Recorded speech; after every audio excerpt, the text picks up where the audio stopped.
Hey, welcome back to the Disney Plus Everyday Challenge, and today we have The Call of the Wild. This is a 2020 film. It came out February, just before the pandemic. So it basically just had a few weeks before all the theaters shut down. So if I don't even know if a ton of people saw it. I remember seeing trailers for it, but I didn't see it in theaters. So this is my first time seeing it.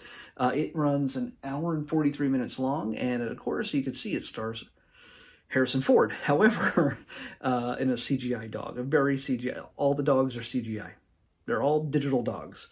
One thing I noticed with this, what I was kind of worried about, is that it's narrated by Harrison Ford through a good almost half the film, and he makes appearances throughout it. But and again, I think the last time I might have read The Call of the Wild, I might have been 9. I don't know, sometime when I was a kid. And this is a story of a dog who is taken from his home and sent up to Alaska to become a sled dog. Because apparently, I don't know if they were picky. He seemed big, he seemed strong, and they just stole dogs, and they took him up there so that they could use them in dog sleds during the big gold rush during that time. It wasn't just California, it was very much all along the West Coast, especially. And yeah, he gets thrown in with a random pack of mutts who have very different looks. It looks like it was something that was just a concept that was thrown together. I don't know if that was the way it was really seen in the book. Like maybe I would have thought that he would have been just the one odd one, but they were all just a mishmash of different dogs. Normally you see like these huskies and things like that when you think of sled dogs. But yeah, there was like one husky, and he was the bad guy. So I'm not going to ruin too much else for you. I'm sorry. But the idea is that it tells the story of this dog's experience. He's strong-headed. He's willful. He is trouble. He seems to have a lot of fun no matter where he goes. But he sort of pays for that every once in a while when he butts heads with humans who happen to like violence more than understanding when it comes to the kind of trouble he gets into. One person who understands him better than abusing him is Harrison Ford's character. He plays John Thornton. And did I say this is written by Jack London? This is a classic, based on the classic novel by Jack London. I should have said that by now. I'm sorry. Harrison is only one of many different actors that I'm surprised that show up in this. Some of them have really small parts, like Bradley Cooper shows up in this. Bradley Whitford, not Bradley Cooper, not Rocket Raccoon. Bradley Whitford shows up in this as the judge who originally owns Buck is his name. The dog's name is Buck. And there's a number of Karen Gillan has a small part in this, Nebula from Guardians. One of the fun things I saw here, who is this? Dan Stevens. He plays, let's just say he's one of the rich boys who are in on the gold rush, or they bring all their luggage along and they load up a sled, and including Karen Gillan, and decide to go off and make their fortune like Daddy did. Well, he's a bit of a jerk, and he butts heads with Buck, among other people. So, you get to see Buck go through a number of he learns different life lessons along the way, meeting with different masters who treat him differently, and other dogs who treat him differently, and creatures of the wild, and nature itself. So it's a big, sprawling adventure.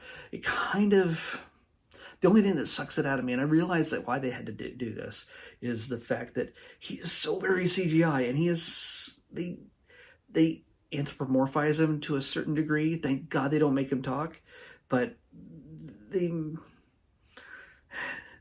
his face has so many human expressions, like his eyes move the right way, the mouth, just everything. he just doesn't fit into the shots some of the times. When he's, even when they're, racing along, in the dog sled while avalanches coming toward them. Even then, it's a fully CGI scene. Well, again, it's, if you're gonna have this kind of high stakes, big set kind of action, yeah, it's gonna be the way you're gonna do it. They weren't gonna cast a regular dog. This isn't, that one where the dogs go walking across San Francisco. It's why can't I think of the name of that movie? Come on, Far From Home, that kind of thing. They weren't going to cast the dogs and spend most of their time trying to make this dog react in a certain way to pretend abusing him, because it can't actually abuse the dog, thank God. But it just, they couldn't have a real dog do most of the stuff, and then cut to the digital dog, and that would have just made it even more obvious. So the whole time, he is very much a nicer, better animated Scooby-Doo. Yeah, it's how they animated Scooby-Doo for the live action films. Obviously, the animation's improved incredibly since then, but he just. Is he Chewbacca to a certain degree? He might have been. He kind of rescues Buck. Chewbacca. Ooh, Chewbacca. I just came up with that now. Okay. But yeah, it's he could be. At least he isn't talking. That's really all that matters. If you can get by the digital representation of just nearly every animal in this, I'm surprised they didn't CGI Harrison Ford. It seems excessive, but he if you can get by the digital stuff, this is actually a fun, exciting film, and you get to see Buck go through many adventures with different masters, some good, some bad, and again, you get to grow along with him. And if nothing else, it hopefully will encourage you to read the classic story. So yeah, go out there and read a book, I say. This is directed by Chris Sanders, and wait a second. Chris Sanders. Come on, Chris. I don't want to talk crap about this. Chris Sanders is the guy who created Lilo and Stitch. Chris Sanders is the guy who created The Croods, and he worked on so many different Disney projects. He directed this.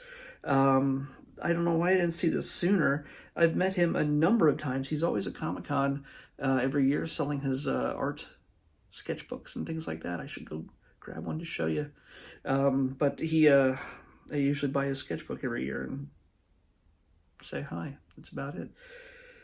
So Chris Sanders, this is a man who is also the voice of Stitch, and also working on the live action film of Lilo and Stitch. So I don't know if he'll be directing that one, but hey, Chris Sanders. I don't believe my eyes didn't catch the name. I don't know why I don't focus on the directors as much as the actors when I look at these things, but yeah, Chris Sanders directed this. So good on him. That's awesome. So anyway, let's pick tomorrow's episode. 416. 416. We don't have to go far for this. Yeah, like I said, the digital stuff gets to be a little bit too much, but once you get used to it, I guess it's all right. It moves the story along. It's necessary, so I can live with it. But I don't know. Part of me thinks this whole thing should have been animated, like in a really rich, kind of very detailed kind of animation. In that case, but I think it also works in the sense of just you need to have that real big Alaskan wilderness, wide shots, big sky, mountains. It's and that's glorious. Some of those shots are just amazing, and they might be digital too, but they look great. I don't know. I doubt they took Harrison Ford to Alaska for this, but yeah. All right. 416, right? Yep, 416. It's a documentary. It is something that follows up something we saw many months ago. It is kind of the 2020 special based on a Steven Spielberg movie that came out through Disney. It's a remake of a classic as well. Oh, by the way, before I go any further, I'm going to go back to this movie again. Harrison Ford is in good company. He's also the other guys who played Thornton have been Planet of the Apes. Also, Cary Grant and Charlton Heston. Cary Grant and Charlton Heston. So, yeah, don't get this confused with the other ones. They are very different eras of film in how they did that. One was 1935, the other one was 1973, I believe, and this was obviously the most current one, the most recent one. But anyway, and I keep wanting to tell you more about it. But yeah, I think if anything else, families, kids will get a kick out of it. So as for this, we're going to be watching Something's Coming, West Side Story. So this is kind of a behind the scenes, probably Robin Roberts interviewing a bunch of people from 2020 show, interviewing a bunch of people, including Spielberg, I imagine, about the making of West Side Story, which is also on Disney Plus right now because we talked about it a few months ago. So yeah, that's what we're watching next. I'm going to get the whole name out here. Something's Coming, West Side Story, a 2020 special on the next Disney Plus Everyday Challenge. I'll see you back here tomorrow with that. Bye.